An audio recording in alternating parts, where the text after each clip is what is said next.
جب گھر آتے ہیں تو آپ کی بیٹیاں آپ کو عید مبارک کہتی ہیں، آپ سے ملتی ہیں، لیکن منہ پہ کپڑا دھرا ہوا ہے۔ حضرت عمر رضی اللہ تعالیٰ عنہ، عمر بن عبدالعزیز بولتے ہیں کہ بیٹی آپ نے چہرے کے اوپر کپڑا کیوں رکھا ہوا ہے؟ تو وہ کہتی ہیں ہم نے کچے پیاز سے آج کھانا کھایا ہے، تو اس لیے ہم نے کپڑا رکھا ہے کہ آپ اس کی سمیل محسوس نہ کریں۔ تو حضرت عمر بن عبدالعزیز رو پڑتے ہیں اور فرماتے ہیں کہ کس باپ کا جی نہیں چاہتا کہ میری اولاد آسودہ ہو، لیکن میں آخرت سے ڈرتا ہوں۔ حضور میری تو ساری بہار آپ سے ہے۔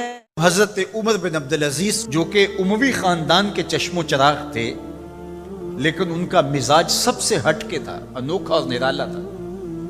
سلیمان نے ساری زندگی تخت و تاج کی بسر کرنے کے بعد سوچا کہ میں ان کو اپنا نائب بناؤں۔ تو خیر جب ان کا انتقال ہوا تو لوگ دمشق کی جامع مسجد میں جمع ہوئے اور وصیت نامہ پڑھا گیا۔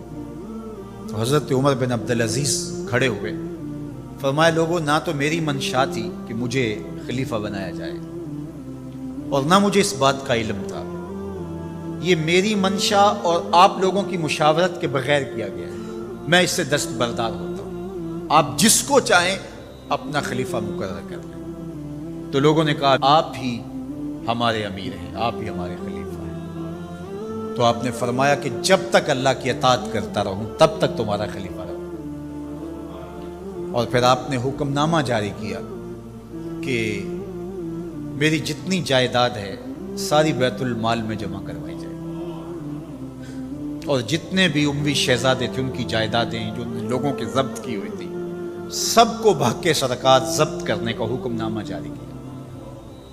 مسجد سے باہر نکلے تو آپ کے لیے شاہی سواری لائے گی، فرمایا میرا خچر کافی ہے میرے لیے۔ گھر پہنچے تو اپنی بیوی فاطمہ بنت عبد الملک سے کہا، جو بادشاہ کی بیٹی ہے، بادشاہ کی پوتی ہے اور 4 بادشاہوں کی بہن ہے، ناز و نعم میں پلی ہوئی ہے، کہا کہ میرے ساتھ تم رہنا چاہو تو تمہیں اپنے سارے زیورات، زر و جواہر، سارا مال بیت المال میں جمع کروانا ہوگا اور فقیرانہ زندگی بسر کرنا ہوگی۔ اب اس پاک باز خاتون نے کہا کہ میں اس کے لیے تیار ہوں، میں فقیری کی زندگی کو ترجیح دیتی ہوں۔ اب حضرت عمر رضی اللہ تعالیٰ عنہ نے صرف 2 سال 5 ماہ اور کچھ دن حکومت کی، اور 3 بر اعظموں پر سلطنت اسلامیہ پھیلی ہوئی تھی، اور آپ روتے تھے کہ ان لوگوں کا حق بھی میرے اوپر بلا مطالبہ ہے جو دنیا کے کسی بھی خطے کے اوپر اس سلطنت کی حدود میں بستے ہیں۔ عید کا موقع آیا، عیدگاہ میں جب لوگ ایک دوسرے کو مل رہے تھے تو امیر المومنین کے بیٹوں کے کپڑے خستہ تھے، پرانے تھے، پیوند لگے ہوئے تھے۔ تو آپ نے اپنے بیٹوں سے کہا کہ تمہیں شرم تو آ رہی ہوگی کہ امیر المومنین کے بیٹے ہو کے تمہیں ڈھنگ کا لباس بھی دستیاب نہیں ہے۔ تو آپ کا ایک بیٹا عبد الملک بن عمر بن عبدالعزیز جو آپ کی زندگی میں انتقال کر گیا تھا، اس نے کہا ہمیں اس بات پہ فخر ہے کہ ہمارے باپ نے خیانت نہیں کی ہے، ہمارا باپ دیانتدار ہے۔ جب گھر آتے ہیں تو آپ کی بیٹیاں آپ کو عید مبارک کہتی ہیں، آپ سے ملتی ہیں، لیکن منہ پہ کپڑا دھرا ہوا ہے۔ تو حضرت عمر رضی اللہ تعالیٰ عنہ، عمر بن عبدالعزیز بولتے ہیں کہ بیٹی آپ نے چہرے کے اوپر کپڑا کیوں رکھا ہوا ہے؟ تو وہ کہتی ہم نے کچے پیاز سے آج کھانا کھایا ہے، تو اس لیے ہم نے کپڑا رکھا ہے کہ آپ اس کی سمیل محسوس نہ کریں۔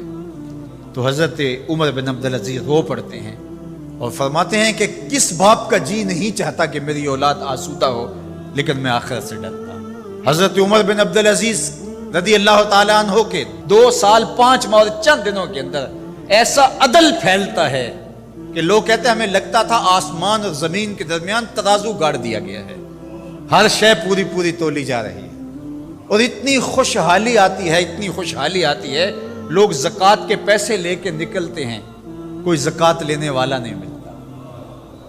ایک علاقے کے لوگ حضرت عمر بن عبدالعزیز کو خط لکھتے ہیں کہ حضرت زکوٰۃ کا کیا کریں؟ فرمایا غریبوں کو دے۔ کہا کوئی غریب رہا ہی نہیں، تو کہا کہ اچھا آپ اس طرح کریں کہ جن کی شادیاں نہیں ہوئی ان کا مہر ادا کر کے شادیاں کروا دیں۔